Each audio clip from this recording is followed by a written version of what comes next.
ॐ भूर्भुवः स्वः तत्सवितुर्वरेण्यं भर्गो देवस्य धीमहि धियो यो नः प्रचोदयात्। ॐ शान्ति शान्ति शान्ति. Namaste my dear friends, this is the 20th video on Sai Gita. It starts with, by their actions people will reveal their inner natures. It is in the field of action or karma that you most patently reveal your character and the type of human being you are. That's why so much importance has been given to performing all your actions without attachment to the fruits. Just as a mirror can show you the type of face you have, your actions will reveal the type of inner feelings you have. When you have some dealings with others, you can easily find out the type of people they are by examining their actions. People may appear to be very fair, to be serene and mild, and have a very peaceful disposition. In other words, they appear to have a sattvic nature. They may also appear to be individuals ready to undergo great personal sacrifice. You may believe that they are blessed with a sacred heart, but their actions may prove them to be otherwise. Their actions may be totally devoid of love and compassion and true caring and consciousness of others. Their actions may reveal an animal nature or even a demonic nature. Through their actions, their hidden nature is revealed. Other people, by the outer impressions they first make, may seem to be cruel. You may feel that they are curt and abrupt and lacking in civility or gracious manners. They may appear in every way to be very rajasic or even tamasic, the lower animal-like qualities previously discussed. But if in their actions people exhibit compassion and other great human qualities, then you must conclude that they are truly sattvic in nature. So, if you want to ascertain whether a particular person is predominantly sattvic, rajasic or tamasic in nature, whether his inner being is serene and selfless or desire-ridden and quick to react negatively or slothful, vicious and mean, then you need only to observe his actions. People's actions will unmistakably reveal their inner nature. The Gita has pointed out the type of actions that should be performed in daily life. The Gita has not commanded you to renounce everything, take up sannyasa, by which is mean that you detach yourself from all worldly possessions and interest and go to the forest. Rather, the Gita has shown that an important duty and a responsibility of every human being is to undertake useful activities in the world. Furthermore, the Gita proclaims that the secret of human life is to recognize and follow the path of Dharma, which means engaging yourself in selfless and sacred actions that promote the welfare of your fellow human beings. The Gita declares that human life lies in action. You should not even be able to sustain the body if you abstain from all actions. Therefore, every ordinary human being as well as every spiritual aspirant should enter the field of activities and work. But the actions which you perform must be sacred actions. They must conform to the principle of Dharma. You have to convert your activities into karmas which are useful to others. You have to perform actions which are ideal, and you have to practice such ideal actions without any selfish motive. They must originate not from the compulsive drive of desire, but from the peaceful qualities in your heart, devoid of self-interest and attachment to the fruits. Only then can your actions be considered sattvic in nature. Ordinary people will not be able to perform actions completely without desire. You will have to orient your actions and your desires towards the purpose of seeking and experiencing God. When that sacred orientation becomes the basis of all your activities, then your karma becomes yoga that will lead you straight on the path to your goal of becoming one with the divinity. The spell of illusion and its two powerful forces. However, involved with all your actions, there will be the spell of Maya or illusion which will frustrate your efforts to reach your divine goal. There are two powerful forces which make up Maya. These are the veiling power and the projecting power. There is no particular form or shape to these two. First, consider the veiling or covering power. How does it cover? With what does it cover? How can you uncover this thing which it has covered? If it does not have form itself, by what means does it cover? How can it be removed? These are all questions that cannot be answered. Maya is mysterious and inexplicable. Delusion and confusion are its very nature. Consider a rope lying on the road. In the darkness, you are deluded into believing that this rope is a snake.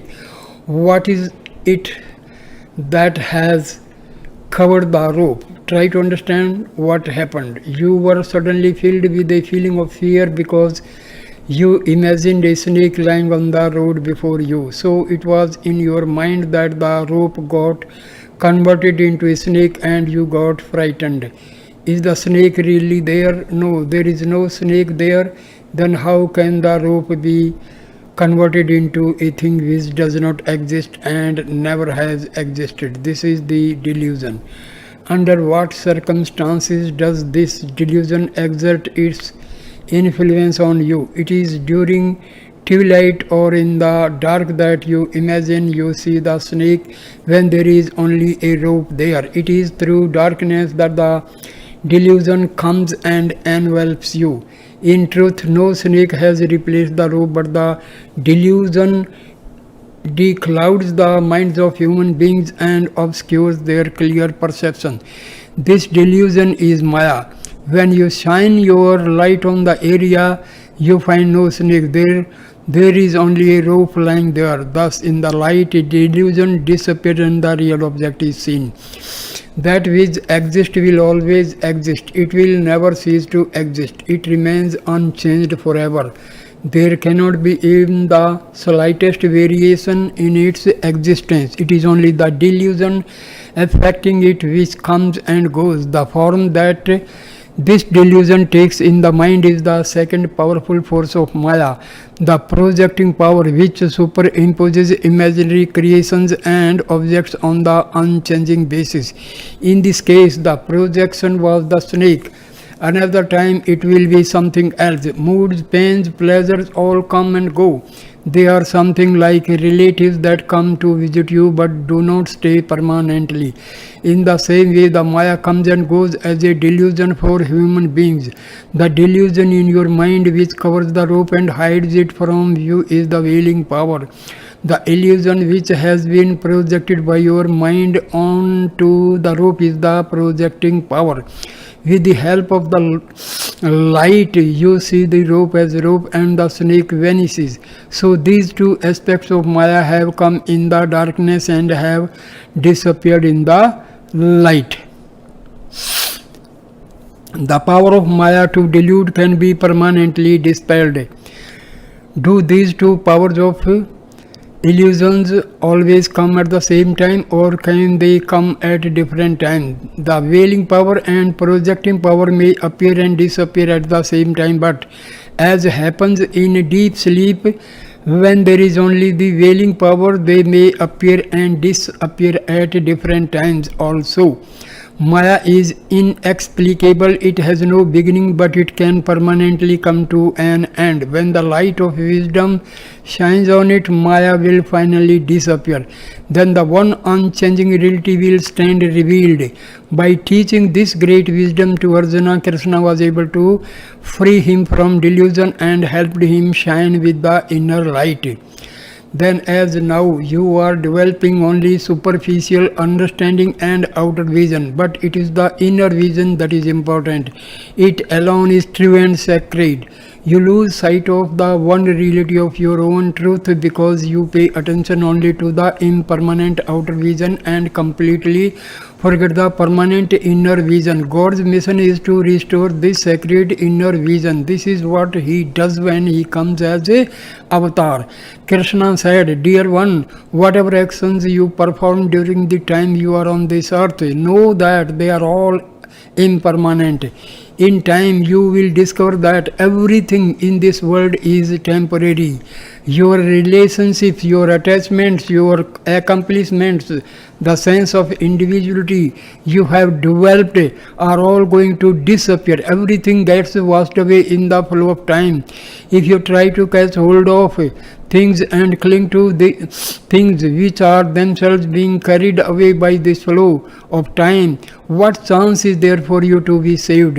What chance is there for you to reach that perfection which is forever unaffected by this flow and which not only is never subject to it but is always its master? Arjuna, the things you are holding on to are all being washed away. Develop the firm conviction that in attaching yourself to temporary things you are wasting your life, that you are wasting the sacred opportunity that has been given to you to reach the permanent state that is your true reality. Surrender yourself to the divinity. Hold on to that permanent entity always established in your heart, and you will surely gain the eternal joy, the bliss divine. A pure heart is free of attachment and illusion. In this way, Krishna urged Arjuna to free himself from the attachments and illusions that were confounding him. Krishna said, Arjuna, you yourself must purify your heart and remove the veil of ignorance that is declouding you. Take to the path of righteous action, work for the welfare of the world, and dedicate every act to me, your very self residing in your heart. There is no royal road for human life leading to spiritual awakening other than through karma yoga. Through the path of sacred action, you will be able to enter the path of devotion only after you have laid a firm foundation through good actions, and only after you have purified your feelings and developed your devotion will you be able to enter the path of wisdom and proceed on to the highest level of God realization. It is in the arena of action that you lay the groundwork for reaching up to the loftiest regions of the spirit, or plunging yourself down to the lowest depths of sorrow. Your good or bad circumstances are inextricably linked with your actions. As part of your activities, you must perform the various scripturally prescribed sacrifices and ceremonial rituals. But as previously mentioned, these can take you only up to heaven. Krishna informed Arjuna that there was a state which was far beyond and far more sacred than heaven. Do not consider heaven as a permanent place. Krishna said, when you have exhausted your merits, you will have to leave heaven and return to earth. Heaven is only a temporary camp. You will not be able to reside there permanently. Perhaps you think that in heaven you will be able to enjoy so many bodily and mental pleasures. But in truth, the pleasures you get there are only a little greater than those you get here on earth. There is a state which is far, far beyond, far more sacred. That state may be reached by identify yourself with God, by associating yourself with the Atma. by merging yourself, small individual self, with your highest eternal self. In order to attain this state, you will have to become totally desireless and selfless. You will have to perform all your actions without expecting any fruits from them. Actions without attachment to the fruits. Whenever you perform an action, there will always be a consequence, a resultant fruit from that effort. However, there is no rule that says that you alone should enjoy the fruit of your actions. A grandfather might have planted a seed which subsequently developed into a fruit tree, and this grandfather might have died before the tree produced any fruit.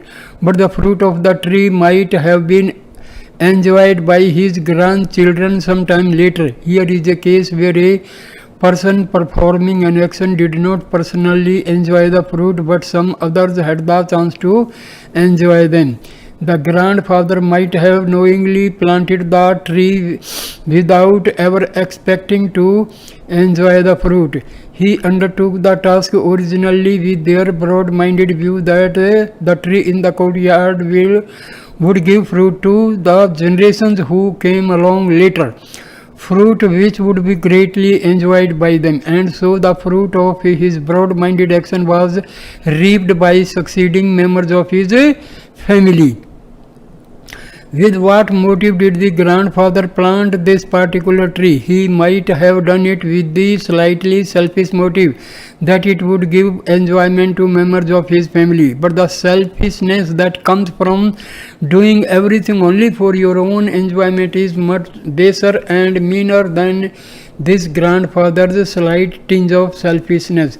The inner urge which leads you to undertake actions which are primarily for the welfare of others is always greater and nobler than the narrow feelings that lead you to act completely selfishly, expecting to derive all the benefits of your actions only for yourself. In this sense, the grandfather's action must be considered far superior to that of an individual who acts only for himself. But clearly there is an even greater action, one that goes beyond all selfish considerations. That is, when you perform an action as an offering to God, that is the greatest of all actions, and that is what you should strive for. You should endeavor to perform all your actions selflessly and disinterestedly, offering them to God without expecting to reap any of fruits. Such action is truly yoga. From ordinary actions to buddhi yoga to karma yoga. Using your intellect to plan out an action, the fruits of which would benefit someone else, as was the case of the grandfather planting a tree that was enjoyed by future generations of his family, can be called buddhi yoga. In buddhi yoga, you inquire into the consequences of your actions and thereby base your actions on the reasoning power of your intellect. Intellect goes far beyond the narrow selfish considerations of the lower mind and the senses. But even here there is still a tinge of selfishness. When you are completely free of all selfishness, totally indifferent to the results, acting effectively and with full concentration but without any attachment or desire, and offering all your actions to God, then you are practicing karma yoga. That is far superior to buddhi yoga. Such a high state is not easily accessible to ordinary people, but that does not mean that you should give up trying to attain it. With wholehearted effort and with God's grace, seemingly impossible things can be achieved. If you persist in your efforts, then with practice you will be able to reach this high level of karma yoga in all your activities. To succeed in this, the inner vision must be developed. In order to firmly establish that inner vision, you must keep a particular principle constantly in mind. It is this: no matter how hard you search, whether it be in this physical world or in the world of your dreams and imaginations or any other world, all you will ever see. Whenever you look, wherever you look, will be combinations and variations of the five elements, either in their gross or subtle forms. They are the only things you will ever be able to find anywhere. There can never be anything else. There is no such thing as a sixth element. These five elements are all reflections of the unlimited effulgence of God. They are His aspects. Their basis is the one divine principle. Therefore, perform all your actions with full consciousness regarding all objects in the world as the different multifarious names and forms that they appear to be, but as mere combinations of the five elements, energized and illuminated by the one divine principle. When you know that, when you see everything in the world to be sacred manifestations of divinity, then all your actions will automatically become offering to God. By keeping such lofty ideas in view while performing your actions, you effectively turn your vision from the limited outer vision to the liberating inner vision, and thus become a sacred human being. Constantly reflecting in this manner on the divinity that is everywhere is the best way to develop the inner vision that will establish you in Karma Yoga. But such inner vision is very rare among people. Even the greatest Pandits and scholars are steeped only in the outer vision. Here is a story that illustrates this. Ashtavakra at the Assembly of Scholars. Once upon a time, King Janaka called an assembly of great scholars. Noted academicians participated. Famous Pandits and logicians came from all over the realm. Scholars of renown who were extremely articulate in their arguments streamed in. A number of highly gifted persons who were capable of impressing the whole world with their intellectual and verbal prowess came to the great hall of the palace where the assembly was being held. This assembly was composed of such giants, and there was no room at all for ordinary people to enter.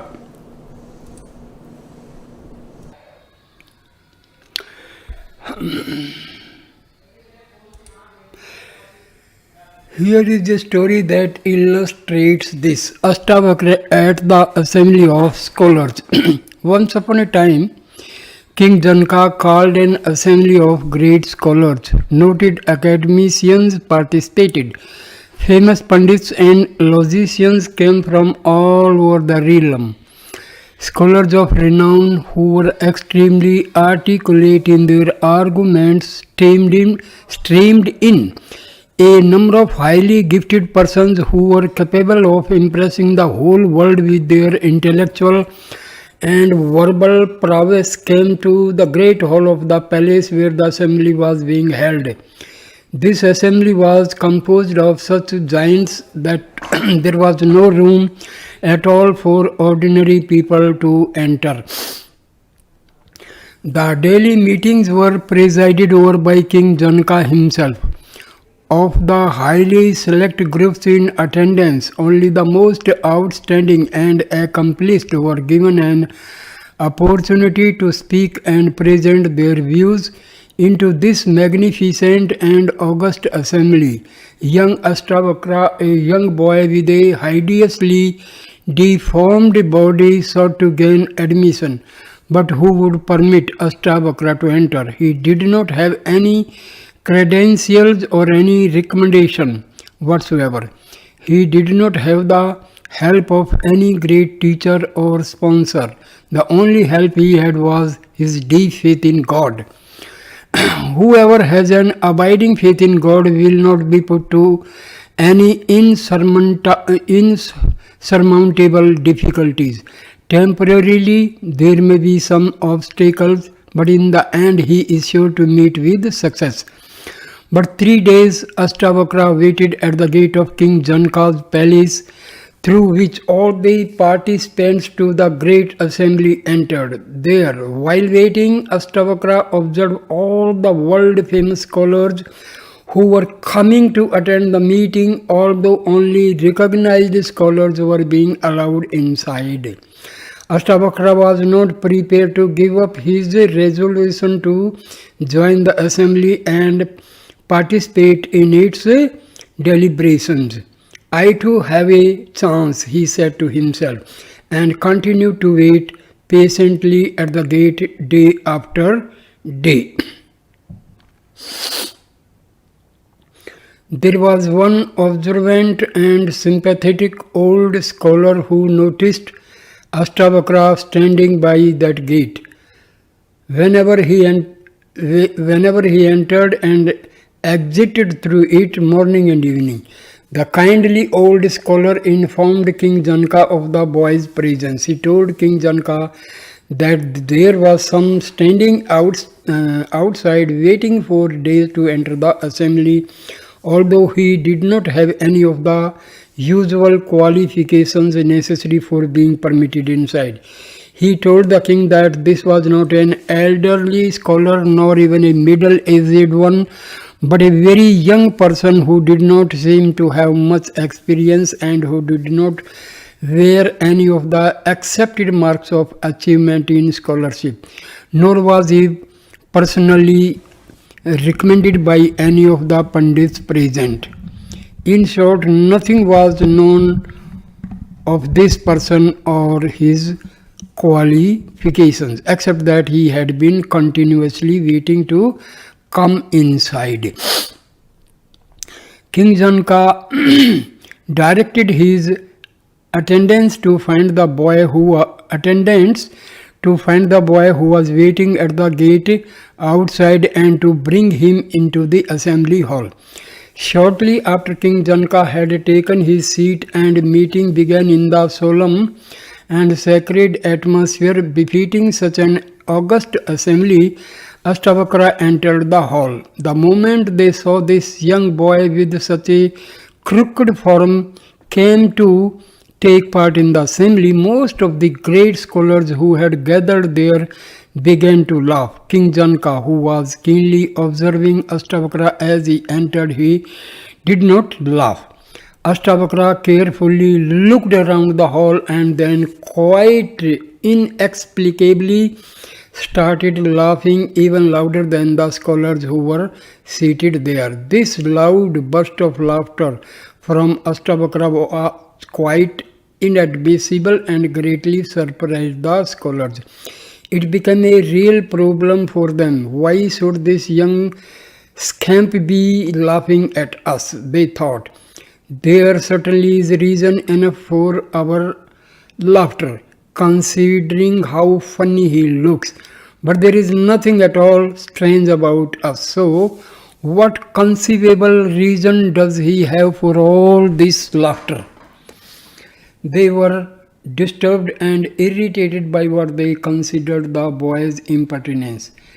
You find this to be rather common experience in the world, that when ordinary people see someone who has a physical defect which gives him a crooked appearance or makes him appear strange or unusual, they are inclined to laugh. Such gross behavior can only be considered a sign of ignorance. It is totally different from the warm smile of an innocent child. A small child will smile at any person regardless of their appearance. When the child smiles, every other person seeing this child will also smile along with it. Such a child's smile, which infects everyone who sees it, arises from the sacredness of innocence. But in that assembly hall, the laughter that Ashtavakra met with was very different from a child's innocent smile. That hall was packed full with very great and noted scholars, persons of exceptional accomplishments in the learning. But there was no childlike innocence to be found there. The assembled scholars were eagerly waiting to find out why this strange-looking young lad who had just come in was laughing so loudly. One of the scholars was bold enough to speak to Astavakra. He asked, "Young stranger, who are you? We do not know you. When we looked at your as you came in, your form made us laugh. In response to our laughter, you are laughing even more loudly. What is the reason for this? What is so ludicrous about all the renowned scholars seated here, and that you have not stopped laughing even for a moment?" Without inner vision, they were shoemakers, not scholars. Astavakra replied, "I entered this gathering thinking it to be a sacred assembly convened by the famous Emperor Janaka to discuss the holy scriptures.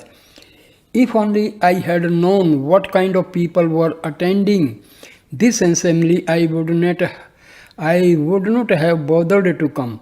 I waited patiently for many days and then entered this hall thinking that the greatest living scholars would be assembled here. I looked forward to being in the company of such sacred souls, but alas, I find nothing but common cobblers here.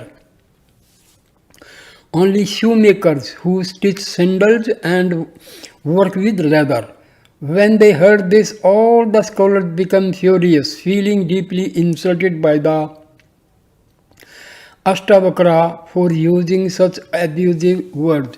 But Astavakra continued in the same vein. "Cobblers is the proper word to describe you. Only cobblers, only people who work with hides, would think about the worth of a particular skin. Others will not be bothered about it. All of you are laughing at my skin and have obviously decided that it is not worth much. But not even one of you has made any effort to know my spiritual understanding. Pandits would have the capacity to look into inward, but you only seem to care about the outer covering. If you have not developed your inner vision, but you are concerned with the superficial outer vision, then you cannot be considered scholars at all. Then you are only cobblers, shoemakers, specialists in hides." Thus spoke Astavakra. The scholars hung their heads in shame. King Janaka, who understood very well what Astavakra was saying, invited him to take a seat in that assembly and subsequently bestowed numerous honors upon him. As was the case then, so is the case now. Throughout the world, however great people may be, they have developed only the external vision. They do not bother to cultivate the inner vision. When you examine a person, you pay attention to his physical features, his wealth, his status, his education and degrees, and so on. On the other hand, when God examines a person, he looks at the purity of his heart. He pays attention to the peace that is within him. You should also develop such inner vision and inner peace. Whatever be the circumstances, you should not be subject to quick excitement. You should allow time for the nobler feelings to well up from inside you and manifest themselves. Let all the poisonous emerge without interference. Suppose someone insults you, what will you lose by their insult? You should not respond to such insult with any agitation or excitement. If you remain peaceful, all the anger of the other person may freely pour out. But if you try to obstruct others' strong feelings by preventing them from venting their anger, it could possibly lead to a dangerous situation. Consider, as an example, that someone has become sick, that he is feeling quite nauseous and is throwing up the contents in his stomach. What is the reason for his being sick and vomiting? It is because some impurities, some toxic substances have entered his stomach. Wherever there are impurities, you will soon find germs or poisons, and along with them come sickness and diminution of health. For this reason, it is most important that no impurities enter your system. The body is carefully arranged to immediately throw up and expel any toxins that attempt to enter it. When the body reacts naturally by vomiting out the poisons, it would be incorrect to give medicine to stop that vomiting. If medicine is given, the toxins will not be thrown up. Instead, they will remain in the stomach and soon poison the whole system. Therefore, one should allow all the impurities to come out and not obstruct them by giving medicine which suppresses the nausea. After all the impurities have been thrown up, then one can give some healing medicines. Once the vomiting and nausea are over, a person will feel very weak. Then he will do whatever you ask. That is when he will obey you. So this is the best procedure to follow when someone is vomiting out poison. The same thing applies whenever someone is very angry and is vomiting out poison in that form. Let them do it. Do not obstruct them. Whatever they want to say, let them say it as long as they want to. Until such time as it all come out, you should remain peaceful and patient. Why should you subject yourself to a lot of disturbance and excitement? Instead of becoming upset, your patient attitude will actually promote feelings of peace and happiness within you. This itself is the experience of heaven, namely, to maintain your equanimity and compassion under all circumstances. Why should you deny yourself the joy of such heavenly feelings? Patience is a most important quality. Of all the good qualities a person can have, patience and forbearance rank at the very top. Baba has said a number of times that forbearance is truth, forbearance is righteousness, forbearance is non-violence, forbearance is happiness, forbearance really is equal in value to everything that you can find in all the worlds. If a person has forbearance, then he will be able to acquire all the other important qualities such as mind control, sense control, renunciation, fortitude, faith and equipoise. All these make up the state of inner purity. You use soap and water and powders and perfumes of various kinds to purify yourself externally. In the same way, you develop these 6 spiritual treasures and put them into daily practice in order to purify yourself internally. Inner purity is extremely important. It is even more important than outer purity. The Lord is ever present both inside and outside. The entire place where the Lord is to be found must be purified and sanctified, both inner and outer. Then the indwelling God will protect you wherever you go. The 6 spiritual treasures. Krishna taught Arjuna all the qualities which make one an ideal person firmly established in wisdom. They have been previously mentioned, but let us examine them once again. They are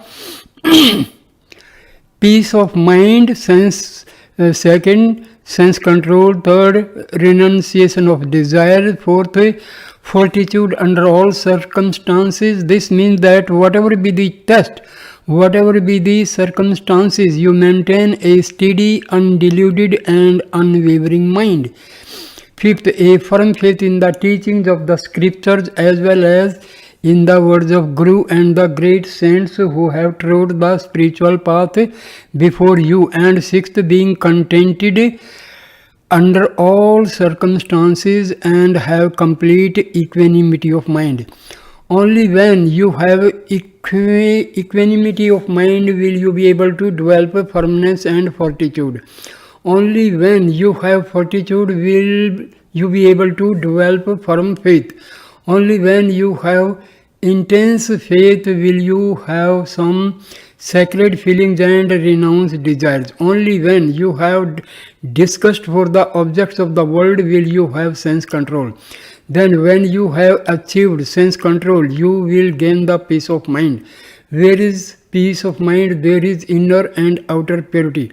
And where there is inner and outer purity, patience will be second nature to you, and you will dwell automatically in that peaceful state. Therefore, you must make an effort to develop these basic qualities which are so vital to progress on the spiritual path. By reading or listening to these teachings on the Gita, or even committing various passages to memory, you will not be able to achieve much. Along with these activities of the mind, you have to put at least one or two of the injunctions given herein to practice. Only then will have given enjoying be put into practice by you, so that they can become your inner treasure and be an integral part of your expression in all your day-to-day activities. Remove body consciousness, realize God consciousness. The world is filled with God, saturated as it is with the divinity. The world is also filled with karma or action. Karma is the power of creation, the power of life. It is a power directly derived from God. You come into human birth in order to reap the fruits of your previous actions. In that way, actions lead to rebirth and then to more actions, thereby keeping you bound to the cycle of birth and death. To free yourself from this bondage, should you engage in action or should you abstain from action? The Gita makes the answer clear. The path to liberation is through karma, through action, but it enjoins you to turn all your actions into karma yoga, sacred action which will take you towards union with God.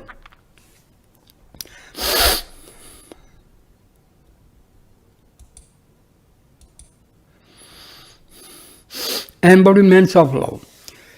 When the power of life takes on manifestations, it becomes a body. Life which wears these various bodies has also been called karma. The Sanskrit word karma means work or actions, but karma refers only to the action itself, but also to the cycle of action and reaction of work and its resulting fruits. Your body is formed on the basis of the karma or actions that you performed in an earlier life.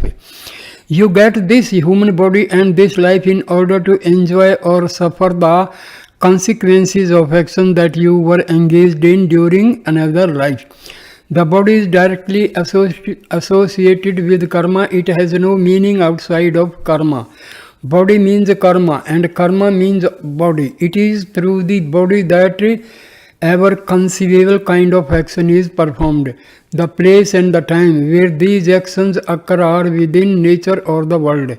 When actions become sacred and righteous, when they are selfless and of the highest purity, and when they have been offered to God, then they become yoga. They lead to union with God. So you can see that in action, God, man and nature all come together.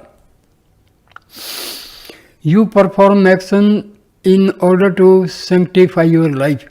Everything in the world is the result of karma. That is why the ancient wisdom teachings have declared, offer your prostrations to karma. Whatever happens is the consequence of some previous actions.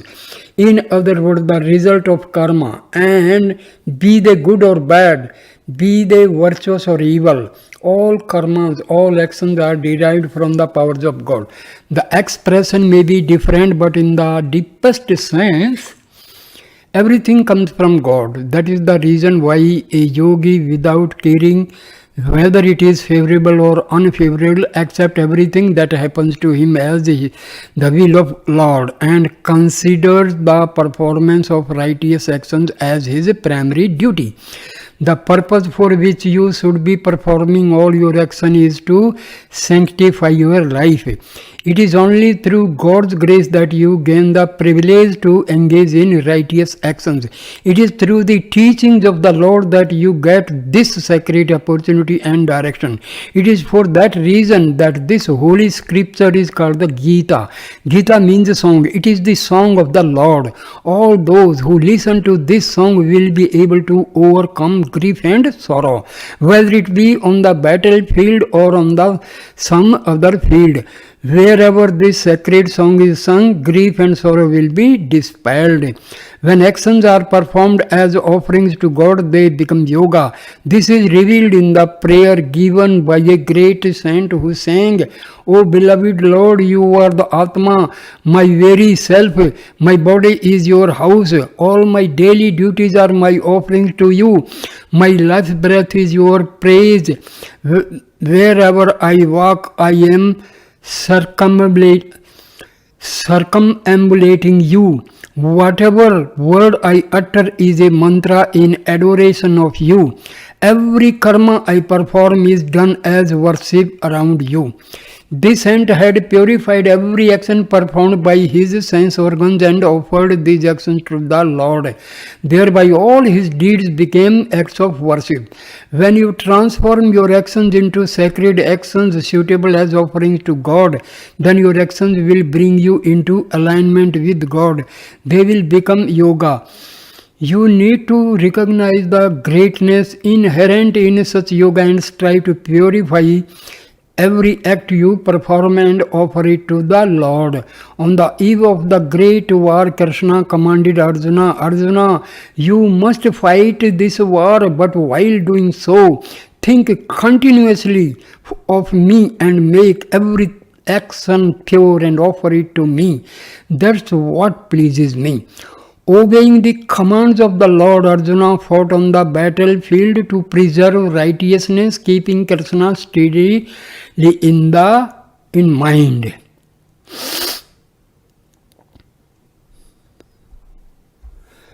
Make all your actions as a sacrifice, not a battle. To reach your spiritual goals, you need to obtain God's love. In fact, for a devotee, pleasing the Lord is itself the goal. It becomes your most important duty. You must make sure that every act you perform will satisfy the Lord. Krishna taught, obey my commands and perform your duty. In obeying the commands of the Lord and fighting in this war, Arjuna's actions became a sacred yagna, a sacrificial ritual which exalts the divinity and immerses one in the divine flow of grace. In contrast, there is a story in one of the epics of Daksha who wanted to perform a yagna, a ritual sacrifice. However, he disobeyed and disrespected Lord Shiva, and he also violated the commands of the holy sages. With a sense of egoism and attachment, he commenced the sacrifice. His egoism converted that sacrifice into a war. You see that because Arjuna obeyed the Lord's commands and fought in the war, his battle became a sacred sacrifice. But for Daksha, who performed his sacrifice in violation of the Lord's commands, his sacrifice became a battle. What is a war and what is a sacrifice? All actions that are pure and selfless and performed as an offering to the Lord become a sacrifice, but actions which are undertaken in violation of the Lord's command, which are contrary to the scriptures and which are performed with a sense of egoism and